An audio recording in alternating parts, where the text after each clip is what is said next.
பூஜை அறையில் பூஜை செய்யும் போது நம்மை அறியாமல் சின்ன சின்ன தவறுகளை செய்து விடுகின்றோம்.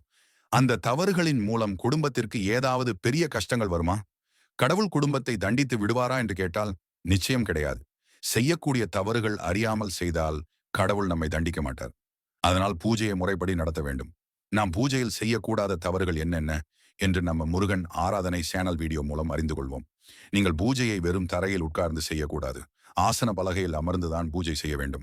சாமி படத்திற்கு பூ வைக்கும் போது பழைய பூக்களை முழுமையாக எடுத்துவிட்டு அதன் பிறகுதான் புதிய மலரை வைக்க வேண்டும். விளக்கை வெறும் தரையில் வைத்து ஏற்றக்கூடாது. விளக்கை ஆசன பலகை அல்லது பித்தளை தட்டில் வைத்து தான் ஏற்ற வேண்டும். பாசி பிடித்த விளக்கை பூஜைக்கு பயன்படுத்தக்கூடாது. திரிநூல் முனையில் கருப்பாக இருக்கும், அதனை அப்படியே ஏற்றக்கூடாது. திரிநூலை தூண்டிவிட்டு தான் ஏற்ற வேண்டும். முக்கியமாக நீங்க பூஜை செய்யும் போது சந்தனம், பக்தி, கற்பூரம், குங்குமம், விபூதி, பூ ஆகிய பொருட்கள் கண்டிப்பாக இருக்க வேண்டும். மேல் கூறிய விஷயங்கள் எல்லாம் சரியாக செய்யும் போது பூஜையின் பலன்கள் முழுமையாக கிடைக்கும்.